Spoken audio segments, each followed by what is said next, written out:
From the Evening Standard in London, this is The Leader. Evening Standard, it's your Evening Standard.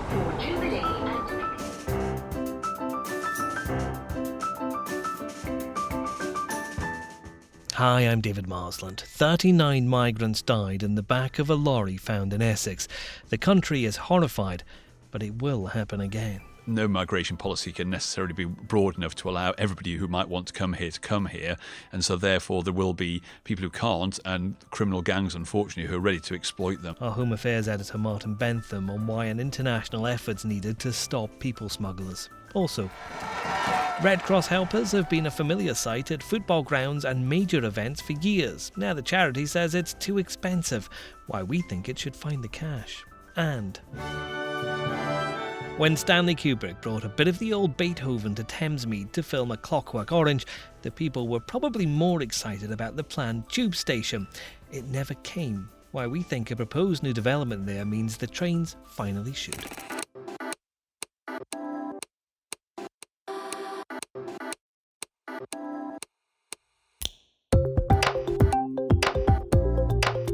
Taken from the Evening Standard's editorial column, this is The Leader. For the whole thing, pick up the newspaper or head to standard.co.uk/comment. In a moment, we look at the deaths of 39 migrants in the UK and ask how the world should respond.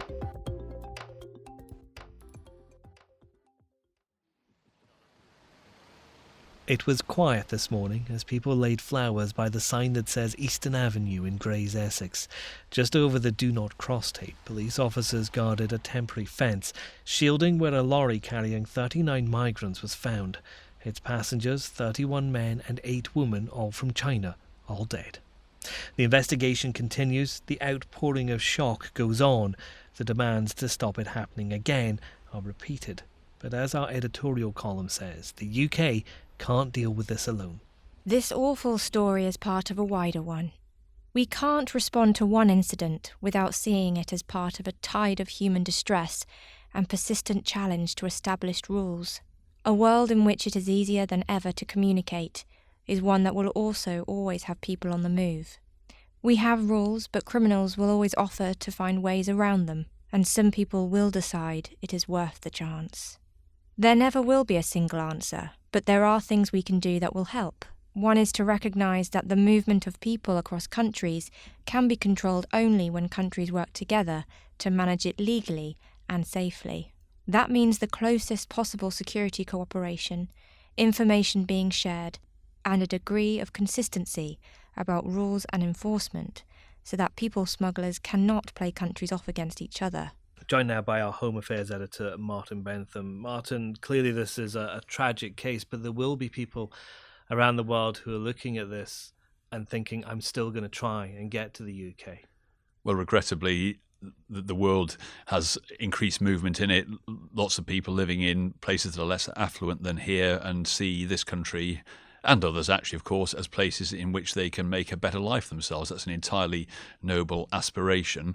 But unfortunately, when they seek to do that, quite often, because there isn't a route in for them, and no migration policy can necessarily be broad enough to allow everybody who might want to come here, and so therefore there will be people who can't, and criminal gangs, unfortunately, who are ready to exploit them and to bring them into this country, try to bring them into this country in perilous conditions. People, of course, think that it won't be them, perhaps, or are blind to that risk, deceived as to what the risk actually is. And unfortunately, we have this type of tragedy. This is a large numbers tragedy. There are other individual ones with people coming in boats, dying in lorries, all sorts of terrible things happen. But obviously, yes, people still want to come. Clearly, we're still establishing the facts of this particular case. But smuggling operations in general are incredibly sophisticated, aren't they? There's a lot of people and a lot of money involved in these things. Yes, I mean, the people are being brought, if it does turn out, as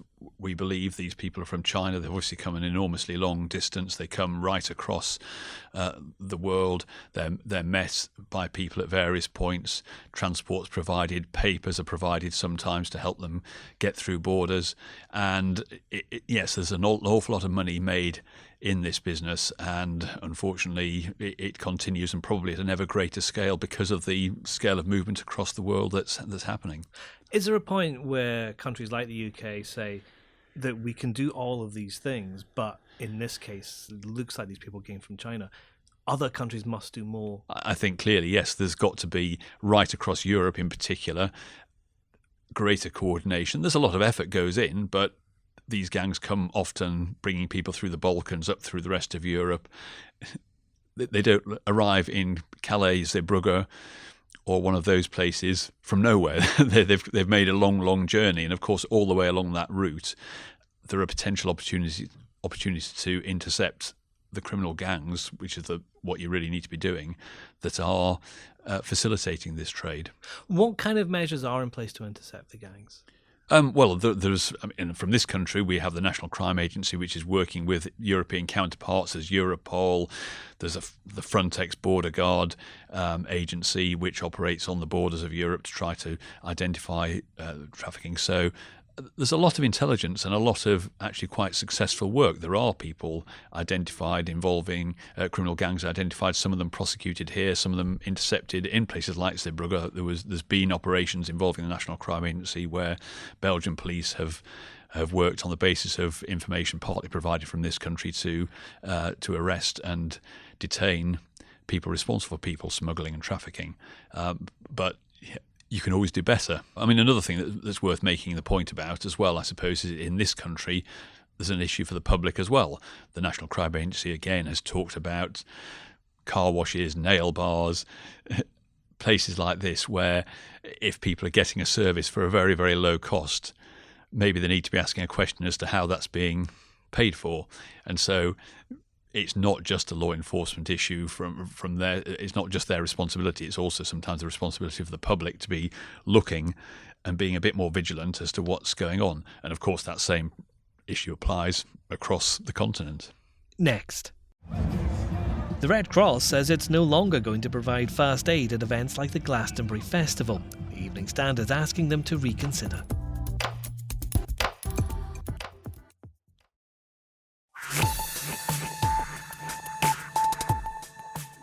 The Red Cross is to stop providing first aid at events as part of a cost-cutting drive. They say it's costing them around £1.8 million a year, despite often charging organisers. From our editorial column, here's why we think they should think again. The British Red Cross says it helps anyone, anywhere, get the support they need if crisis strikes. It's a fine aim. The Red Cross does amazing work at home and around the world. That's why people admire it and support it. But it is making a mistake by announcing that it is going to stop providing first aid care at public events, because the fees it charges do not cover the costs. People who need first aid cover will need to look to others, such as the St John Ambulance, or cancel. But the point of the Red Cross is to help people, and its fantastic work abroad is supported by its presence in the community here, of which this valuable service is a part. It should change its mind, raise the money, and keep it running. Now.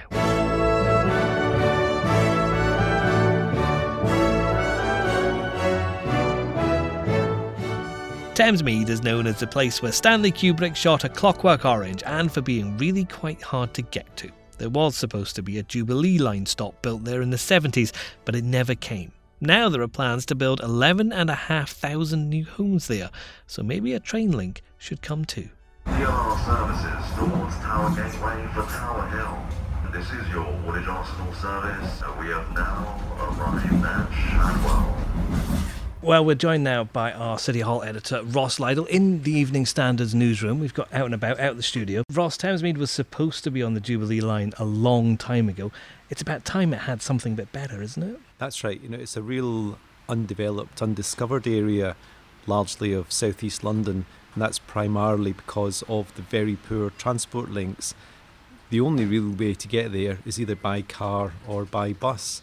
The nearest train station is Abbey Wood, and that's 2 or 3 miles away. So it's not the most accessible place at all. Do you know it at all, Thamesmead? I know Abbey Wood quite well, and I have visited Thamesmead, and I nearly bought a house there, actually. So I have seen it. In the south, it's renowned for some fairly sort of brutalist style housing estates that go back to Clockwork Orange fame. That's where that film was made, and there's some very distinctive tower blocks. Now, they are subject to renovation or demolition by Peabody, the main housing association down there, And to the north, it's much more spread out as you get closer to the river. There's quite a lot of land, a lot of green space. There's some canals there, unusually. How hard is it to get there? How long does it take? If you were a Stanley Kubrick fan who'd arrived and got to Oxford Circus and went, right, I'm off to see where they filmed The Clockwork Orange, how long would that take? Probably a good hour, an hour and a half. You'd have to get yourself over to Cannon Street, I believe, or Fenchurch Street, Cannon Street, and then you'd end up down in Woolwich Arsenal and then getting another train on to Abbey Wood and then a bus ride. So it's not the easiest place to get to. These plans are really interesting. There's a lot of houses, a lot of people could be moving there. It needs that transport link, doesn't it? Yes, that's right. Well, what's happened today is that Peabody, the Housing Association, has announced a partnership with Lend-Lease, this enormous Australian developer, to build 11,500 homes in Thamesmead over the next 30 years. But what's particularly interesting is they're doing this, but they're saying what we really need is an extension of the DLR, the Docklands Light Railway, from the northern side of the Thames across or either under the river, as happens at Lewisham, to essentially unlock this land. And the reason that this is particularly interesting is that there is a proposed crossing of the Thames further down, which Sadiq Khan is backing, but that's the Silvertown Road Tunnel. And only last week, Greenwich Council on the south side said, we don't want the Silvertown Tunnel. We think a much better idea is to expand the DLR. And these plans talk exactly to the same issue. And that would be massively welcomed by environmentalists who think expanding the DLR is a much better, cleaner way to allow London to develop. This train will take you all stations to Stratford. And that's The Leader. To keep up with overnight developments, try our audio bulletins on your smart speaker. Just ask for the news from the Evening Standard. This podcast is back tomorrow at 4.